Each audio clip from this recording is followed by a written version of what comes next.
मित्रों नमस्कार, मैं अभिषेक आज आपका जतन इन होम एकेडमी यूट्यूब चैनल में हार्दिक स्वागत करता हूं। काफी दिनों बाद आपसे रूबरू होने का मौका मिल रहा है। आज हम भारतीय रिजर्व बैंक और उसके कार्य बिंदु पर चर्चा करेंगे। उम्मीद है हमने जितने वीडियोस आपकी परीक्षा के पाठ्यक्रम के अनुसार डाले हैं उनको आप बार बार रिवाइज कर रहे होंगे और उसी के अनुरूप आपकी तैयारी भी अच्छी चल रही होगी। आज का हमारा बिंदु राजस्थान बोर्ड की किताबों, एनसीईआरटी की बुक्स और अन्य विषय सामग्री से संकलित किया गया है। दृढ़ता से मैं कह सकता हूं कि इस बिंदु के ऊपर हमने जो विषय सामग्री आपके लिए तैयार की है उससे बाहर प्रश्न नहीं आएंगे, क्योंकि हमने सारे ही उपयोगी तथ्यों को अपने इस वीडियो में शामिल किया है। तो आइए दोस्तों, आज पढ़ते हैं आरबीआई एंड इट्स वर्क्स, भारतीय रिजर्व बैंक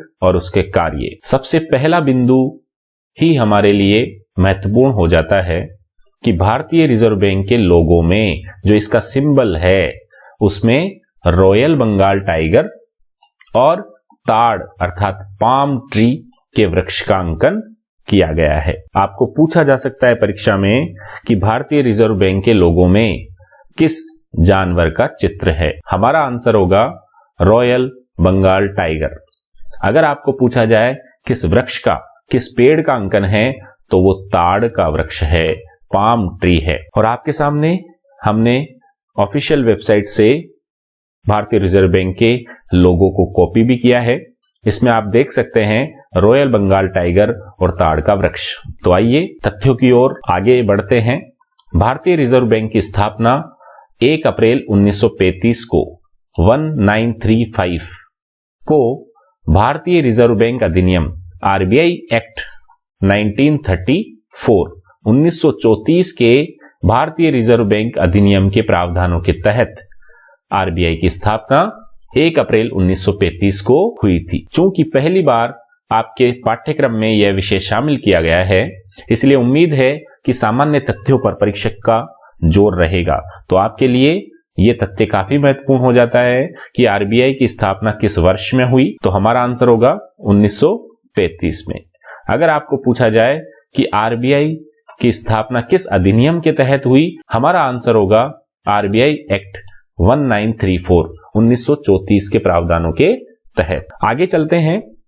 जब इसकी स्थापना हुई थी तब आपको भली भांति ज्ञात है कि भारत में अंग्रेजी सरकार का शासन था और उसी अंग्रेजी शासन ने केंद्रीय बैंक की आवश्यकता को देखते हुए, हालांकि इसके पीछे इतिहास है, लेकिन सामान्य रूप से अंग्रेजी शासन ने केंद्रीय बैंक की स्थापना की आवश्यकता को देखते हुए निजी बैंक के रूप में प्रारंभिक पूंजी 5 करोड़ से आरबीआई की स्थापना की गई थी और 5 करोड़ के शेयर जारी किए गए थे, जिसमें 100 रुपए के 5 लाख शेयर थे।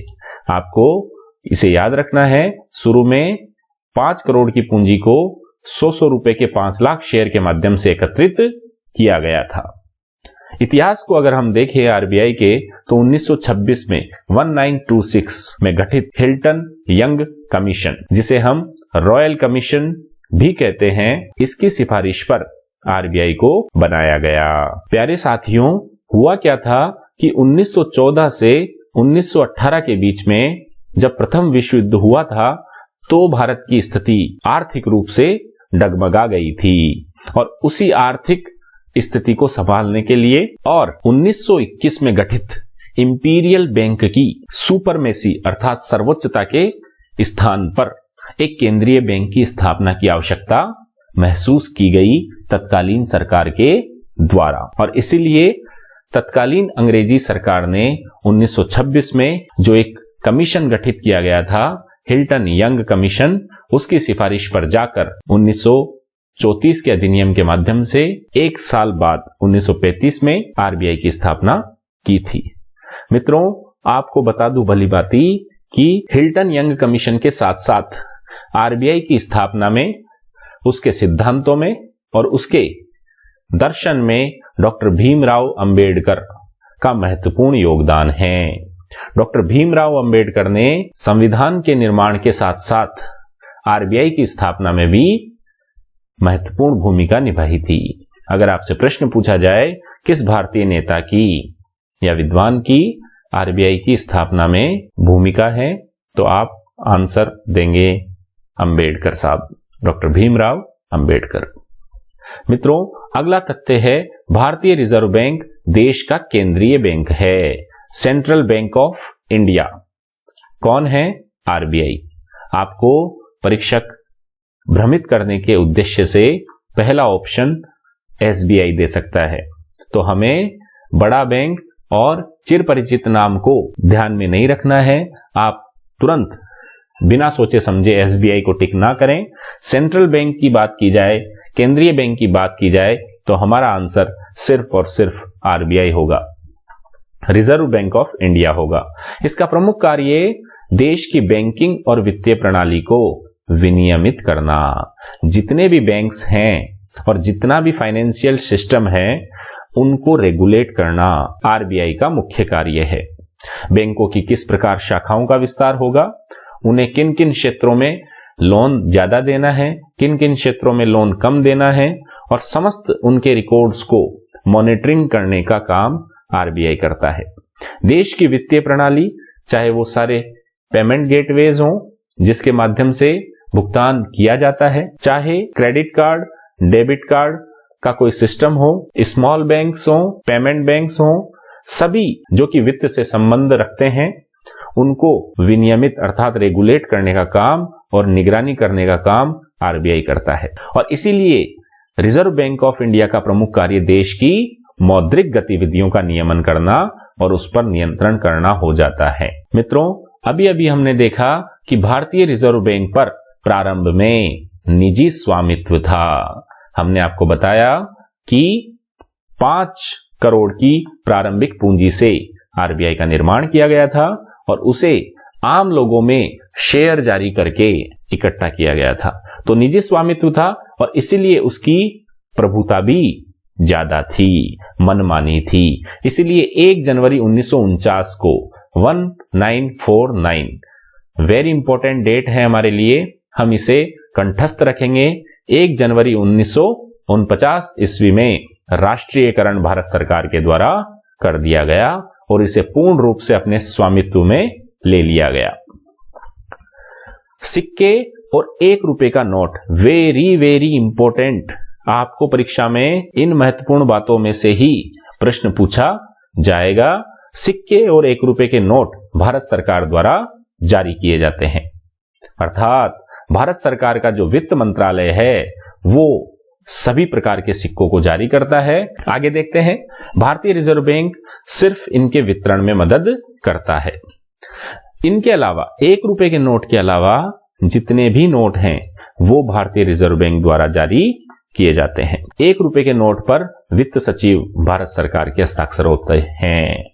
जो वित्त सचिव है, फाइनेंस सेक्रेटरी है, उसके हस्ताक्षर 1 रुपए के नोट पर होते हैं, जबकि अन्य जितने भी नोट होते हैं उन पर आरबीआई के गवर्नर के हस्ताक्षर होते हैं। नेक्स्ट पॉइंट है, आरबीआई को सन 1935 में 1935 में पत्र मुद्रा के निर्गमन की जिम्मेदारी दी गई थी। पहली बार 1935 में आरबीआई को करेंसी, जो पेपर करेंसी है, उसको जारी करने का अधिकार दिया गया, उसे रेस्पॉन्सिबिलिटी दी गई। एक और महत्वपूर्ण बात है कि 1957 तक भारतीय जो रुपया था 16 आनों में विभाजित था और उसके बाद मुद्रा की दशमलव प्रणाली को अपनाया गया, अर्थात 1 रुपए को 100 समान पैसों में बांट दिया गया। बहुत ही गौरवपूर्ण तथ्य है भारत के लिए कि जो रुपए का साइन है, जो सिंबल है, जो लोगो है, जो प्रतीक है, वो कुछ इस प्रकार का 2010 में आधिकारिक रूप से जारी किया गया। ये क्या था? यह भारतीय रुपए का एक सिंबल था जिसे आईआईटी मुंबई का एक पीजी उपाधि अर्थात स्नातकोत्तर उपाधि प्राप्त उदय कुमार ने बनाया था। 26 अगस्त 2010 को उदय कुमार के द्वारा रचित इस सिंबल को स्वीकृति वित्त मंत्रालय के द्वारा दे दी गई। और बहुत महत्वपूर्ण बात है, पूरे विश्व में सिर्फ 5 ही ऐसे देश हैं भारत सहित जिन्होंने अपनी मुद्रा के लिए कोई सिंबल जारी किया हुआ है, जिसमें पहला है डॉलर का सिंबल जो कि संयुक्त राज्य अमेरिका का है, दूसरा है पाउंड का सिंबल जो कि ब्रिटेन के द्वारा जारी किया गया है, तीसरा है येन का सिंबल जो कि जापान के द्वारा जारी किया गया है, चौथा है यूरोपियन संघ का सिंबल जो कि यूरो के रूप में है, और पांचवा है भारत के द्वारा जो कि देवनागरी लिपि के आर और अंग्रेजी अक्षर जो आर है उन दोनों का समेकित रूप है। बहुत महत्वपूर्ण है, याद रखना है। अगला महत्वपूर्ण तथ्य है 1996 में भारतीय नोटों पर अशोक स्तंभ के चिन्हों के स्थान पर महात्मा गांधी का चित्र बनाया गया नोटों पर, और वो अभी तक चल रहे हैं। तो महात्मा गांधी के नोट कब से अस्तित्व में आए? 1996 से 1996। वेरी इंपॉर्टेंट फैक्ट, भारतीय रिजर्व बैंक द्वारा निर्धारित सभी नोटों पर हिंदी और अंग्रेजी भाषा सहित कुल 17 भाषाओं में लिखावट होती है। आपसे पूछा जाए मुख्य भाषा हिंदी अंग्रेजी और 15 अन्य भाषाएं हैं, अर्थात टोटल करके 17 भाषाओं में उस पर प्रत्येक नोट पर लिखा हुआ होता है। आमजन में बैंकिंग की आदत विकसित करने के उद्देश्य से सन 1964 में यूटीआई की स्थापना की गई। यूटीआई बोले तो भारतीय यूनिट ट्रस्ट। एक और परीक्षा की दृष्टि से उपयोगी तथ्य है, वित्त वर्ष की गणना जैसा कि आपको भली भांति अच्छे से पता होगा कि 1 अप्रैल से लेकर 31 मार्च तक की जाती है, किंतु आरबीआई का जो वित्त वर्ष है, आरबीआई का जो लेखा वर्ष है वो 1 जुलाई से 30 जून तक होता है। बहुत महत्वपूर्ण बात है, हमेशा हम कंफ्यूज हो जाते हैं कि आरबीआई का वित्त वर्ष 1 अप्रैल से 31 मार्च वाला नहीं होता जो कि पूरी भारत सरकार के द्वारा काम में लिया जाता है, अपितु उसका वित्त वर्ष अलग 1 जुलाई से 30 जून माना गया है। भारतीय रिजर्व बैंक एक एकाधिकार प्राप्त संस्था है, स्वायत्त संस्था है, भारत सरकार के अंतर्गत है, किंतु भारत सरकार के अधीन नहीं है, उसकी हर एक बात मानने के लिए बाध्य नहीं है। हाँ, ये जरूर है कि अंतर्राष्ट्रीय मुद्रा कोष अर्थात इंटरनेशनल मॉनेटरी फंड में जो आरबीआई है वो भारत सरकार का प्रतिनिधित्व करता है। भारतीय रिजर्व बैंक द्वारा 14 जून 1995 को 1995 को बैंकों के ग्राहकों के बीच के विवाद, बैंक और ग्राहक के बीच में जितने भी डिस्प्यूट्स हैं, समस्याएं हैं, शिकायतें हैं, उनके समाधान हेतु लोकपाल अर्थात बैंकिंग लोकपाल योजना, ऑम्बुड्समैन भी इसको कहते हैं, उसको प्रारंभ किया गया। गजब का फैक्ट्स है, भारतीय रिजर्व बैंक का केंद्रीय कार्यालय प्रारंभ में कहां था? कोलकाता में, जबकि बाद में 1937 में इसे स्थायी रूप से मुंबई बसा दिया गया, स्थानांतरित कर दिया गया, और यहीं पर उसका केंद्रीय कार्यालय आज भी है। और ये केंद्रीय कार्यालय वो जगह है जहां पर गवर्नर बैठते हैं और नीतियों का निर्धारण करते हैं। रिजर्व बैंक की प्रस्तावना अगर हम देखें, प्रस्तावना वो ही जो संविधान के प्रारंभ में भी है और इस संस्था के प्रारंभ में भी इसके उद्देश्यों को लेकर कुछ कहा गया है, और मैंने मूल रूप से ही officially reserve bank of India की वेबसाइट से इसे हूबहू कॉपी किया है। और इस प्रस्तावना के माध्यम से हम आरबीआई के कार्यों को बहुत ही ढंग से समझ सकते हैं। आपको पता है कि हमारे रीट परीक्षा के सिलेबस में विशेष रूप से यह लिखा हुआ है, आरबीआई एंड इट्स वर्क्स, भारतीय रिजर्व बैंक और उसके कार्य, और कार्यों की दृष्टि से मुझे लगता है यहीं से प्रश्न आना चाहिए। तो हम पढ़ते हैं प्रस्तावना, भारत में मौद्रिक स्थिरता प्राप्त करने की दृष्टि से बैंक नोटों के निर्गम को विनियमित करना तथा प्रारक्षित निधि को बनाए रखना और सामान्य रूप से देश के हित में मुद्रा और ऋण प्रणाली संचालित करना, अत्यधिक जटिल अर्थव्यवस्था की चुनौती से निपटने के हेतु आधुनिक मौद्रिक नीति फ्रेमवर्क रखना, वृद्धि अर्थात ग्रोथ के उद्देश्य को ध्यान में रखते हुए मूल्य स्थिरता बनाए रखना। जो कीवर्ड्स हैं उनको हमने हाईलाइट किया है और उनमें ही इसके कार्यों का मूल भाव छिपा हुआ है। मौद्रिक स्थिरता, पूरे देश में मुद्रा के मूल्य को लेकर स्थिरता बनाए रखना, न तो ज्यादा रुपए का मूल्य गिरे और न ज्यादा रुपए का मूल्य उठे, उनके बीच में बैलेंस रखना। और इसीलिए वो बैंक नोट, जितने भी नोट होते हैं उनके इश्यू को लेकर, निर्गम मतलब इश्यू, उनको रेगुलेट करता है। आपने देखा होगा कि 2016 में नरेंद्र मोदी सरकार के द्वारा 1000 और 500 के नोटों का विमुद्रीकरण कर दिया गया, नोटबंदी कर दी गई।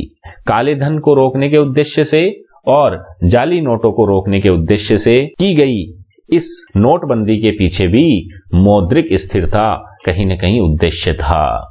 और ऐसे ही नोटबंदी भारतीय रिजर्व बैंक के इतिहास में पूर्व में भी की जा चुकी है। इसके अलावा प्रारक्षित निधि को बनाए रखना, बैंक नोट जारी करने के एवज में आपको ये बता दूं कि 200 करोड़ रुपए की एक रिजर्व राशि भौतिक या अभौतिक रूप से रिजर्व बैंक अपने पास रखता है, जिसे सोने, IMF की मुद्रा, इसके अलावा डॉलर कुछ रुपए के रूप में और अन्य अंतर्राष्ट्रीय मुद्राओं के रूप में भारतीय रिजर्व बैंक रखता है। सामान्य रूप से देश के हित में मुद्रा और ऋण प्रणाली संचालित करना, जो भी मॉनेटरी सिस्टम, लैंडिंग सिस्टम है, उसको संचालित करता है। मौद्रिक नीति के फ्रेमवर्क को तय करता है। हर 2 माह में रिजर्व बैंक अपने 5 सदस्यों के साथ इस मौद्रिक नीति को तय करता है, महंगाई का आंकड़ा देता है, GDP का आंकड़ा देता है और इन सब के माध्यम से मौद्रिक नीति का संचालन कर मूल्य की स्थिरता बनाए रखता है। समझने की दृष्टि से अगर हम देखें तो भारतीय रिजर्व बैंक के मुख्य कार्य कुछ इस प्रकार हैं। भारतीय रिजर्व बैंक मौद्रिक प्राधिकारी के रूप में मौद्रिक नीति तैयार करता है। भारत सरकार की तरफ से उसे इस बात हेतु अधिकृत किया गया है कि वो मुद्रा की नीति तैयार करें, उसका क्रियान्वयन करता है और उसकी मॉनिटरिंग करता है, निगरानी करता है। साथ ही विकास के उद्देश्य को ध्यान में रखते हुए मूल्य की स्थिरता भी बनाए रखता है। कई बार आप देखेंगे आलू, प्याज और अन्य वस्तुओं के दाम आसमान को छूने लगते हैं, महंगाई बहुत ज्यादा बढ़ जाती है, तब जाकर RBI को उन्हें कंट्रोल करने के लिए, महंगाई को कंट्रोल करने के लिए विभिन्न प्रकार के कदमों को उठाना पड़ता है। वित्तीय प्रणाली का विनियामक और पर्यवेक्षक के रूप में भारतीय रिजर्व बैंक बैंकिंग परिचालन हेतु विस्तृत मानदंड निर्धारित करता है, जिसके अंतर्गत देश की बैंकिंग और वित्तीय प्रणाली काम करती है। इसके अलावा बैंकिंग प्रणाली में लोगों का विश्वास बनाए रखना और जमाकर्ताओं के हितों की सुरक्षा करना, इसके साथ ही आम जनता को किफायती बैंकिंग सेवाएं उपलब्ध कराना भी इसका प्रमुख कार्य है। आए दिन आप अखबारों में देखते हैं कि RBI अलग अलग लोकप्रिय व्यक्तियों के माध्यम से विज्ञापन देता है, आपको बैंकिंग प्रणाली में विश्वास बनाए रखने हेतु प्रेरित करते हैं वो लोग। इसके अलावा आपकी किसी प्रकार की बैंकिंग धोखाधड़ी से बचने हेतु उपाय सुझाते हैं और बैंकिंग लोकपाल योजना के बारे में आपको जानकारी देते हैं। विदेशी मुद्रा प्रबंधक के रूप में RBI विदेशी मुद्रा प्रबंधन अधिनियम 1999 फेमा, जिसे हम इंग्लिश में कहते हैं, विदेशी व्यापार और भुगतान को सुविधाजनक बनाना और भारत में विदेशी मुद्रा का क्रमिक विकास करना, उसे बनाए रखना भी RBI का एक प्रमुख काम है। मुद्रा जारीकर्ता के रूप में भारतीय रिजर्व बैंक न्यूनतम रिजर्व प्रणाली, जो मैंने अभी आपको बताई है, 200 करोड़ रुपए का एक रिजर्व कोष बनाते हुए करेंसी को जारी करता है और उसको रेगुलेट भी करता है। परिचालन के योग्य नहीं रहने पर करेंसी और सिक्कों को नष्ट भी करता है। आपको भलीभांति पता है कि बीच बीच में पुराने नोट्स, जो कटे फटे नोट्स हैं, उनको भी एकत्रित करके नष्ट करने का काम RBI करता है।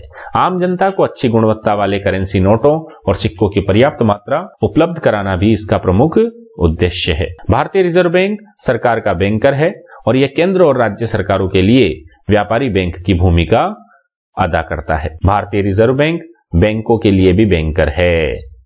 अर्थात जितने भी बैंक्स हैं, चाहे वो पीएसयूज हो अर्थात सरकारी बैंक हो, चाहे वो गैर सरकारी बैंक हो, उनके लिए पूंजी की उपलब्धता, मार्गदर्शक और दिशा निर्देश प्रदान करने वाली भूमिका का निर्वहन करता है। सभी अनुसूचित बैंकों के बैंक खाते आरबीआई में खुले हुए रहते हैं। आपको बहुत अच्छे से पता है कि आरबीआई और जनता का प्रत्यक्ष संबंध नहीं है।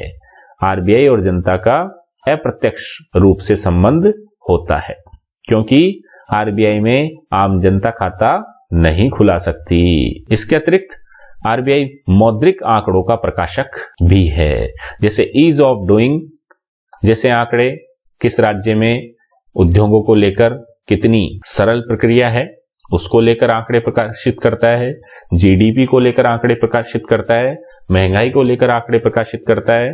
तो विभिन्न तरह के आंकड़े आरबीआई के द्वारा समय समय पर जारी किए जाते हैं। इसके अलावा बहुत महत्वपूर्ण कार्य है और बहुत महत्वपूर्ण इसका एक कीवर्ड है LOLR। कई बार परीक्षाओं में पूछा गया है, लेंडर ऑफ लास्ट रिसोर्ट, आखिरी समय का सहारा।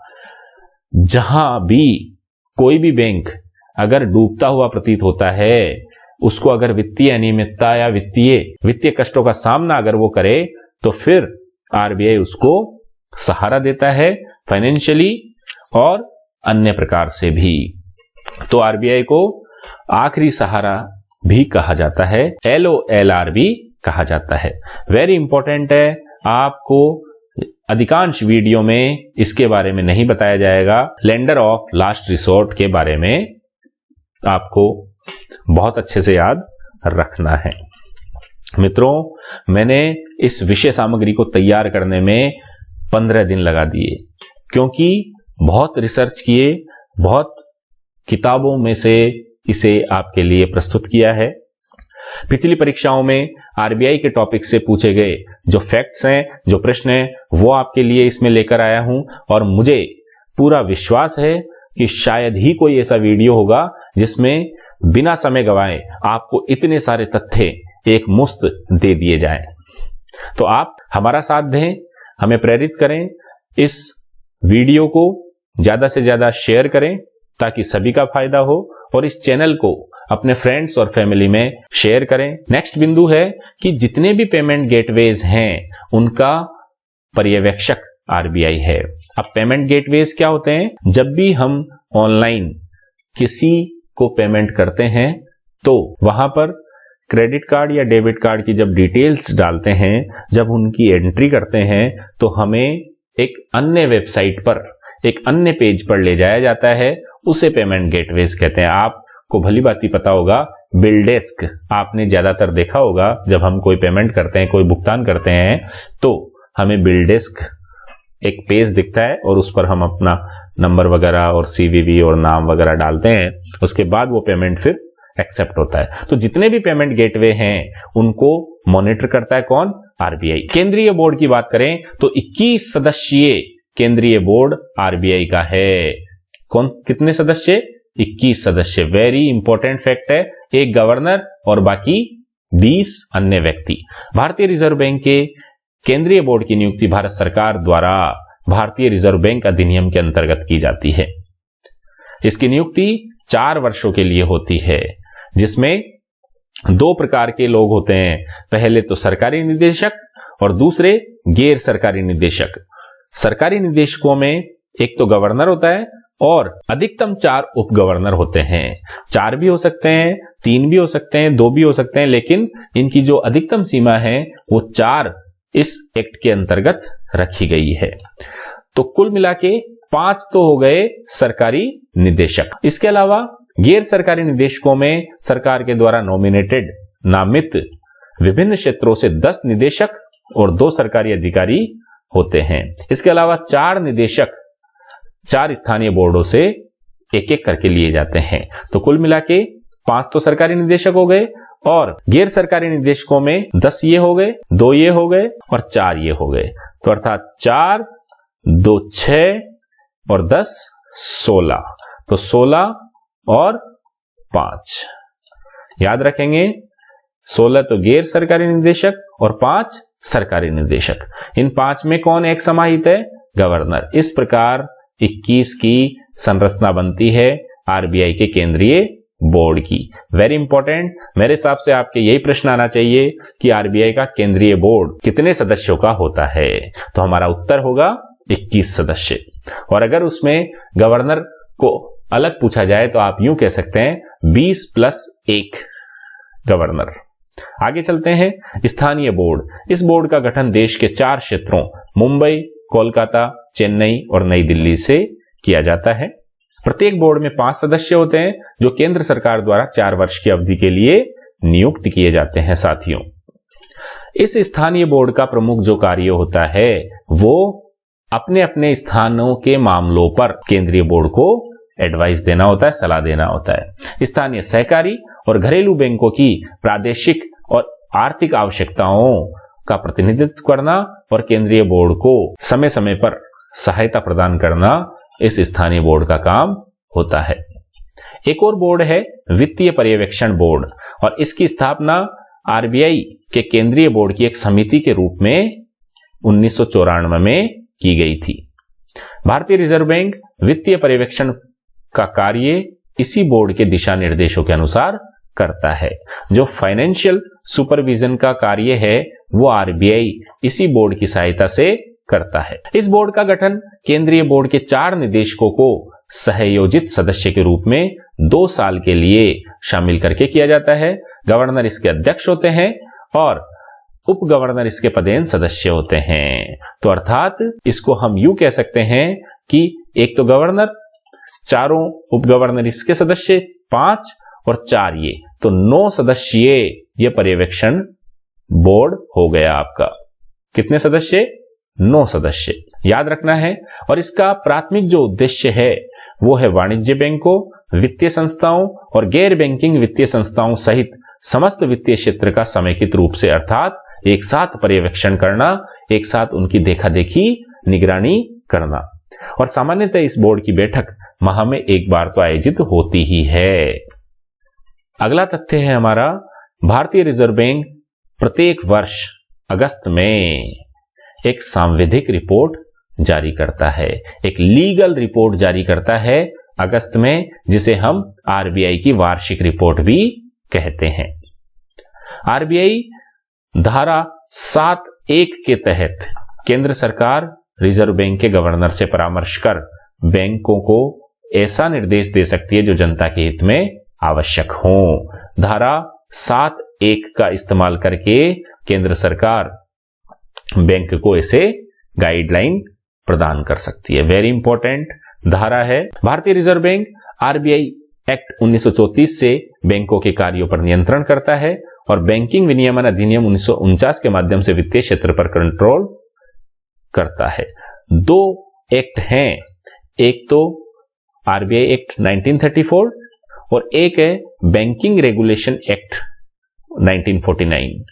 इस आरबीआई एक्ट 1934 से समस्त बैंकों के कार्यों पर नियंत्रण करता है और इस बैंकिंग रेगुलेशन एक्ट के माध्यम से वित्तीय क्षेत्र अर्थात पूरा का पूरा वित्तीय क्षेत्र फाइनेंशियल सेक्टर है उस पर कंट्रोल करता है। आरबीआई के अगर हम देखें तो 27 क्षेत्रीय कार्यालय हैं जो कि ज्यादातर राज्यों की राजधानियों में स्थापित किए गए हैं। आपको बता दूं कि राजस्थान में जो इसका क्षेत्रीय कार्यालय है वो राजस्थान की राजधानी जयपुर में स्थापित किया गया है मित्रों। और इसके नवीनतम कार्यालय की बात करें तो वो इंदौर में स्थापित हैं। 4 उप कार्यालय आरबीआई के हैं और 5 प्रशिक्षण संस्थाएं आरबीआई की स्थापित की गई है।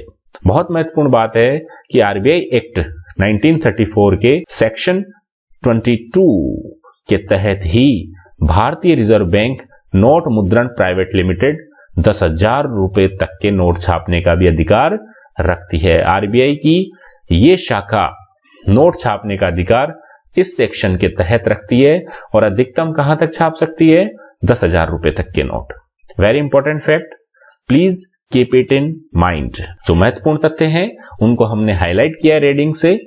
विशेष रूप से ध्यान दें आप वीडियो देखते समय कि आरबीआई की 4 प्रिंटिंग प्रेस है जहां पर नोट छपते हैं। जैसे एक तो नासिक जो कि महाराष्ट्र में है, दूसरी है देवास जो कि मध्य प्रदेश में है, तीसरी है मैसूर जो कि कर्नाटक में है, और चौथी है सल्बोनी जो कि पश्चिमी बंगाल में है। नासिक और देवास ये दोनों भारत सरकार के नियंत्रण में है, जबकि मैसूर और सल्बोनी आरबीआई के नियंत्रण में। वेरी इंपॉर्टेंट फैक्ट है, अपन याद रखेंगे इसको। कॉइनेज एक्ट 1906 के सिक्का अधिनियम के तहत आरबीआई की 4 टकसालें हैं, मिंट्स हैं, जैसे पहली है मुंबई में, दूसरी है अलीपुर में, तीसरी है हैदराबाद में और चौथी है नोएडा में। अलीपुर कोलकाता में है और नोएडा यूपी में है। यहां पर सिक्कों की 4 टकसालें आरबीआई के द्वारा स्थापित की गई है। 1000 रुपए तक के सिक्के ढालने का अधिकार वित्त मंत्रालय को है। अधिकतम जो सिक्के ढाल सकते हैं उसका क्या मुद्रा है? 1000। और नोट वाली कितनी मुद्रा है? 10,000। वेरी इंपॉर्टेंट, आप याद रखेंगे इसको। 1 रुपए का जो नोट है जो वित्त मंत्रालय भारत सरकार के द्वारा जारी किया जाता है वो लायबिलिटी नहीं है। क्या है? एसेट है। एसेट मतलब संपत्ति। आपको 1 रुपए के नोट पर वित्त सचिव के हस्ताक्षर तो होंगे, लेकिन उस पे यह नहीं लिखा होगा कि मैं धारक को 1 रुपए देने का वचन करता हूं। जबकि आरबीआई के द्वारा हस्ताक्षरित नोटों पर आपको उसका वचन लिखा हुआ रहता है। क्यों लिखा हुआ रहता है? क्योंकि आरबीआई की ये लायबिलिटी है, ये जिम्मेदारी है कि उस कागज के नोट के बदले जितने का भी वो नोट है उसका मूल्य मिलेगा। और इसीलिए आपने देखा होगा कि हम कटे फटे नोट को भी आरबीआई के माध्यम से चेंज करवा सकते हैं। आरबीआई सहर्ष उसे स्वीकार करता है अगर उसके 2-4 नियमों का पालन हो रखा होता है। महत्वपूर्ण बात है कि जो आरबीआई के गवर्नर हैं उनका कार्यकाल सामान्य रूप से 3 वर्ष का होता है। यहां ध्यान देने लायक तथ्य है कि सामान्यतः 3 वर्ष होता है, किंतु आरबीआई के अधिनियम के अनुसार गवर्नर का जो कार्यकाल है वो 5 वर्ष से अधिक नहीं होने का कहा गया है। अधिनियम में साफ साफ लिखा हुआ है कि गवर्नर का कार्यकाल 5 वर्ष से अधिक नहीं होगा। और इसीलिए सरकार नियुक्ति के समय यह निर्धारित करती है कि गवर्नर का कार्यकाल यह रहेगा। तो पिछले कुछ समय से गवर्नर जितने भी बने हैं उनका कार्यकाल 3 वर्ष का ही है। तो आप इसे लेकर भ्रमित ना हो। पहले गवर्नर की बात करें तो आरबीआई के पहले गवर्नर हैं सर ऑसबॉर्न ओरेकल स्मिथ। अंग्रेजी गवर्नर हैं। 1935 में जब आरबीआई बना तब पहले गवर्नर के रूप में इन्होंने कुर्सी संभाली। पहले भारतीय गवर्नर की बात करें तो सी.डी. देशमुख भारतीय गवर्नर थे जो कि 1944 के आसपास आरबीआई के गवर्नर बने। अगर स्वतंत्र भारत के पहले गवर्नर की बात करें तो बी.आर. राव हमें देखने को मिलते हैं। और सबसे लंबा कार्यकाल अब तक आरबीआई के गवर्नरों में बी.आर. राव का ही रहा है। यह वेरी इंपॉर्टेंट फैक्ट है। तीनों ही आप इसे कंठस्थ याद रखेंगे। और वर्तमान में कौन है? वर्तमान में शक्तिकांत दास 25वें नंबर के गवर्नर हैं। जब अपन ने लंबा कार्यकाल देख लिया तो छोटा कार्यकाल भी देखना पड़ेगा और वो है अमिताभ घोष का। गवर्नर की नियुक्ति प्रधानमंत्री के द्वारा वित्त मंत्रालय की परामर्श और उसकी सलाह से किया जाता है। मनमोहन सिंह जो भारत के प्रधानमंत्री रहे हैं वो एकमात्र ऐसे पीएम है जो कि आरबीआई के गवर्नर भी रहे हैं। मित्रों, ये ऐसे तथ्य हैं जो आपको झकझोर देंगे, आपके लिए परीक्षा के लिए काफी उपयोगी हैं। वर्तमान में उप गवर्नर की बात करें तो टोटल 4 हैं। पहले हैं बीपी कानूनगो, दूसरे हैं महेश कुमार जैन, तीसरे हैं एमडी पात्र और चौथे हैं एम राजेश्वर राव। उप गवर्नरों की बात करें तो ऐसा इनका मानदंड है कि 2 तो आरबीआई के अधिकारियों में से ही पदोन्नति के माध्यम से सिलेक्ट किए जाते हैं। एक इकोनॉमिस्ट जो फेमस इकोनॉमिस्ट होता है उसकी नियुक्ति की जाती है भारत सरकार के द्वारा, और एक कोई भी सरकारी बैंक का वरिष्ठ जो सीईओ होता है उसकी नियुक्ति सरकार के द्वारा की जाती है। अब तक आरबीआई के उप गवर्नरों में महिला के रूप में के.जे. उडेशी ने कुर्सी संभाली है। के.जे. उडेशी पहली महिला उप गवर्नर है, पहली महिला उप गवर्नर है, याद रखने योग्य बात है। तो इन गवर्नरों के बारे में महत्वपूर्ण तथ्यों को याद रखेंगे। और वैसे पहले गवर्नर को याद रखने के लिए ABCD याद रख सकते हैं। पहले गवर्नर ऑसबॉर्न AB और पहले भारतीय गवर्नर CD। तो ABCD के माध्यम से आप इन दोनों तथ्यों को तो याद रख सकते हो। कुछ मुख्य शब्दावलियां आपकी राजस्थान बोर्ड की किताब में दी गई है, उसमें से मैंने इनको हूबहू उतारा है, तो हो सकता है आपके परीक्षा के लिए काफी उपयोगी हो जावे। जैसे पहला जो कीवर्ड है वो है bank. What is bank? Bank क्या होता है? तो यह एक ऐसी संस्था है जो जमा राशियां स्वीकार करती है और उसके बाद ब्याज पर राशि उधार देती है। ऋण की बात करें तो ऋण क्या होता है? जब कोई बैंक जनता से धन स्वीकार करता है तो वह धन जमा राशि कहलाता है, जबकि जब कोई बैंक विभिन्न कार्यों जैसे मकान बनाने, कार खरीदने, व्यापार शुरू करने या अन्य किसी चीज के लिए धन उधार देता है तो उसे हम ऋण कहते हैं। कुछ महत्वपूर्ण पॉलिसी रेट्स हैं जो कि हर 2 माह में आपको अखबारों में दिखाई देती होगी। बैंक रेट क्या होती है? वह ब्याज दर जिस पर भारतीय रिजर्व बैंक अन्य वाणिज्यिक बैंकों को पैसा उधार देती है और उसे ही हम बैंक रेट कहते हैं। हर 2 माह में इनकी समीक्षा की जाती है। अगला चिर परिचित और हमेशा छाए रहने वाला शब्द है रेपो रेट। रेपो दर यह वह ब्याज दर है जिस पर वाणिज्यिक बैंक अपनी अल्पकालीन, ध्यान देने योग्य है, अल्पकालीन आवश्यकताओं की पूर्ति के लिए भारतीय रिजर्व बैंक से नकदी ऋण प्राप्त करते हैं। अगर वाणिज्यिक बैंकों को अर्थात जितने भी कमर्शियल बैंक्स हैं उनको शॉर्ट टर्म के लिए, कम समय के लिए राशि की जरूरत पड़ जाती है तो वो रेपो रेट पर RBI से ऋण प्राप्त करते हैं। रिवर्स रेपो क्या है? ये इसमें उल्टा हो जाएगा कि वह ब्याज दर जिस पर भारतीय रिजर्व बैंक अल्पकालीन अवधि के लिए वाणिज्यिक बैंकों से नकदी ऋण प्राप्त करता है, उसे रिवर्स रेपो रेट पर ही प्राप्त किया जाता है। और यह उपाय बाजार में मुद्रा की आपूर्ति बढ़ जाने पर RBI करता है। क्यों करता है? ताकि अधिकांश मुद्रा को RBI अपने पास ले सके। और जब मुद्रा की आपूर्ति बढ़ जाती है तो रिवर्स रेपो को बढ़ाकर RBI बैंकों से राशि को एकत्रित करता है। जब रिवर्स रेपो बढ़ जाएगी तो बैंक ज्यादा से ज्यादा नकदी को कहां जमा कराएंगे? RBI में। और लोग भी कहां जमा कराएंगे? बैंकों में। बैंक भी उन्हें क्या देगा? ज्यादा इंटरेस्ट रेट देगा। तो इसीलिए जब महंगाई बढ़ जाती है तो रिवर्स रेपो को बढ़ाया जाता है। और जब हाल ही में फरवरी में 5 फरवरी 2021 को RBI के द्वारा पॉलिसी रेट्स को समीक्षा में लाया गया, जैसे वर्तमान में रेपो दर 4% है जबकि रिवर्स रेपो 3.35% है, 3.35%। बैंक रेट की बात करें तो 4.25, 4.25% अभी बैंक रेट निर्धारित की गई है RBI के द्वारा। इसके अलावा CRR, कैश रिजर्व रेशियो 4% पे है। SLR, स्टैच्यूटरी लिक्विडिटी रेशियो, यह है 18.5% निर्धारित है। तो इन पांचों रेट्स को लेकर करंट नॉलेज के हिसाब से अगर आपके प्रश्न आ जाए तो आपका आंसर इनमें से होगा।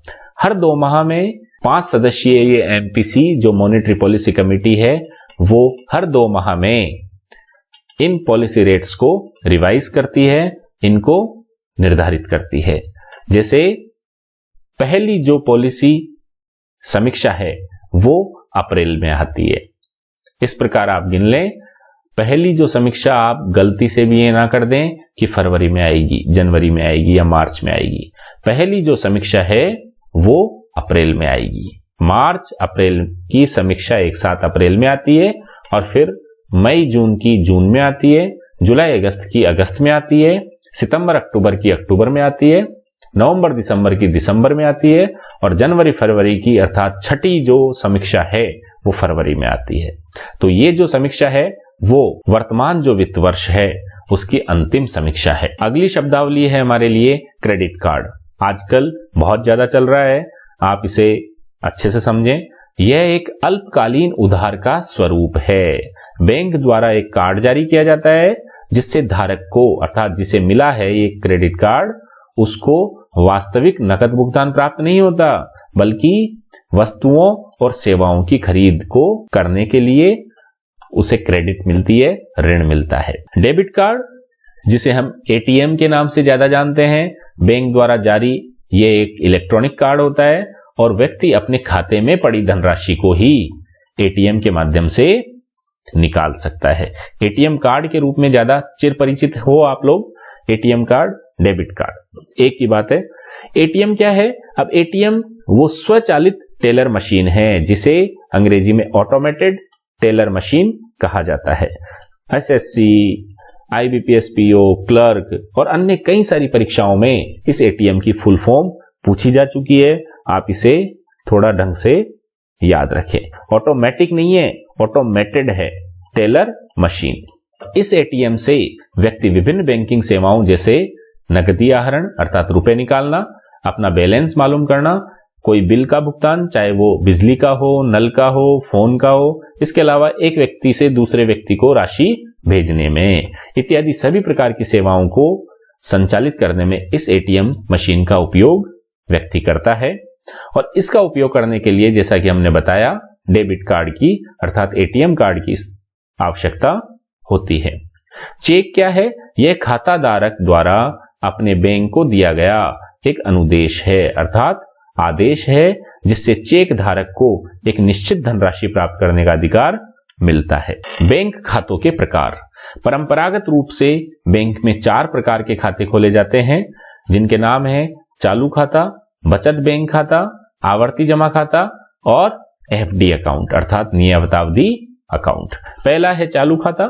ये करंट अकाउंट के रूप में ज्यादा जाना जाता है और विशेष रूप से किसी व्यापार जैसे स्वामित्व, साझेदारी, फर्म, सरकारी और निजी क्षेत्र की कंपनी चलाने, न्यास और व्यक्तियों के संघ के लिए खोला जाता है। न्यास मतलब जो ट्रस्ट होती है उनके लिए। इस खाते में प्रतिदिन बड़ी संख्या में लेन देन और भुगतान करने की सुविधा होती है और इसमें जो जमा राशि होती है उस पर किसी प्रकार का कोई ब्याज नहीं मिलता। मित्रों, बचत बैंक खाता, सेविंग बैंक अकाउंट आपके लिए बहुत ही ज्यादा परिचित अकाउंट है। ये हम सब लोगों का, अधिकांश का सेविंग बैंक अकाउंट ही खुला हुआ होता है।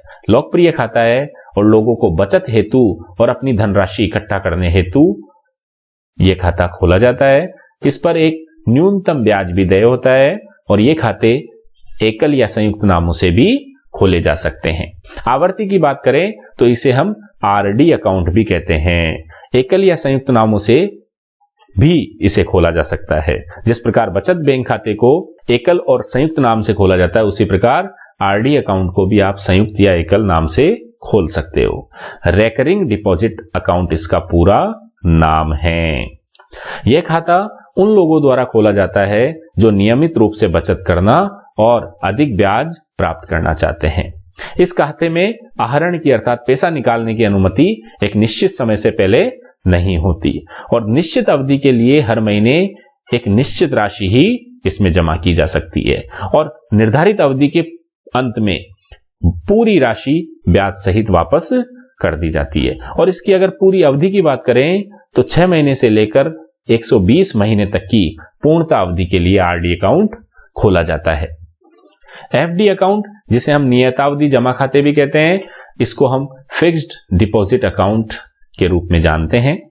निश्चित जमा राशि को निश्चित अवधि के लिए इस अकाउंट के माध्यम से खोला जाता है और यह जो निश्चित राशि है यह एक निश्चित अवधि अर्थात 7 दिन से लेकर 10 वर्ष तक के लिए इस खाते में डाली जा सकती है।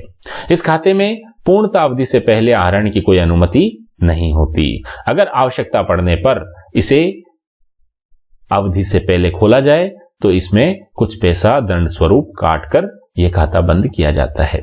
इस खाते में अवधि पूर्ण होने पर जमा राशियों का ब्याज सहित एक मुश्त भुगतान किया जाता है। एक और महत्वपूर्ण बात है कि जो अवयस्क के द्वारा खाता खोलना, आरबीआई के नियमों के अनुसार 10 वर्ष से अधिक के व्यक्तियों को स्वतंत्र रूप से बचत खाता खोलने और उसके परिचालन करने की अनुमति संरक्षक के माध्यम से दी गई है। कुछ बैंकिंग टेक्नोलॉजी है जिनको आम आदमी हर रोज समझता है, उसका सामना करता है। तत्काल सकल निपटान प्रणाली, RTGS, real time gross system, very important full form है, आपको बहुत अच्छे से याद रखना है। RTGS, real time gross system. इस इलेक्ट्रॉनिक अनुदेश प्रणाली के अंतर्गत बैंक किसी ग्राहक के खाते से अन्य बैंक में किसी ग्राहक के खाते में निधियों को अंतरित करता है। अर्थात जब आप बैंक को कहते हो, इसमें फंक्शन डालते हो, तब आपके खाते से जिसको भी भेजना है आपको, उसको बैंक पैसों को भेज देता है और इसमें न्यूनतम 2 लाख की राशि भेजनी जरूरी होती है और इसीलिए इसको तुरंत प्रभाव से भेज दिया जाता है। रियल टाइम अर्थात जैसे ही आपने ऑर्डर दिया और अगले व्यक्ति के खाते में यह राशि जमा हो जाएगी। शर्त क्या है कि न्यूनतम 2 लाख रुपए की राशि आप भेजना चाहिए। दूसरा महत्वपूर्ण बैंकिंग प्रणाली है वो है राष्ट्रीय इलेक्ट्रॉनिक निधि अंतरण, नेफ्ट जिसे कहते हैं इंग्लिश में, नेशनल इलेक्ट्रॉनिक फंड ट्रांसफर। कई बार आपके मैसेजेस, कर्मचारी की सैलरी वो नेफ्ट के जरिए ही जमा होती है। इस प्रणाली के माध्यम से 2 घंटे की अवधि के अंदर कोई भी व्यक्ति दूसरे व्यक्ति या कंपनी को अपने बैंक द्वारा संपर्क करके राशि सीधे ही उसके खाते में डाल सकता है। इसमें कोई न्यूनतम राशि की शर्त नहीं होती और इसमें इसीलिए 2 घंटे का समय लगता है। इंटरनेट बैंकिंग, इस प्रणाली के माध्यम से व्यक्ति इंटरनेट के द्वारा बैंकिंग गतिविधियों को संपन्न कर सकता है और आजकल सबसे ज्यादा लोकप्रिय स्मार्टफोन्स में मोबाइल बैंकिंग। इस सुविधा के द्वारा ग्राहक मोबाइल फोन के माध्यम से अपने बैलेंस की जानकारी और एक जगह से दूसरी जगह पैसे भेजने के लिए और समस्त प्रकार के बिजली, नल, टेलीफोन, क्रेडिट कार्ड के बिल, तो जितने भी बिल है उनके भुगतान के लिए बैंकिंग गतिविधियों को अपने स्मार्टफोन, मोबाइल के द्वारा संपन्न कर सकता है। तो कुछ इस प्रकार जतन इन होम एकेडमी के द्वारा आपके समक्ष भारतीय रिजर्व बैंक और उसके कार्य से संबंधित विषय सामग्री प्रस्तुत की गई। उम्मीद है हमारे द्वारा संकलित जो सारगर्भित, तथ्यात्मक, पॉइंट वाइज जो विषय सामग्री है, जो वीडियो है, आपको पसंद आया होगा। अगर आपको किसी प्रकार की कमी, किसी प्रकार का कोई सुझाव इस वीडियो के ऊपर हो तो आप हमें कमेंट बॉक्स के माध्यम से अवगत करावें। हम आपके संदेशों की प्रतीक्षा में रहेंगे। जिस प्रकार का प्यार आपसे मिल रहा है, उम्मीद है आगे भी मिलता रहेगा। जल्दी ही मिलते हैं नेक्स्ट वीडियो को लेकर। तब तक के लिए जय हिंद, जय भारत। धन्यवाद साथियों।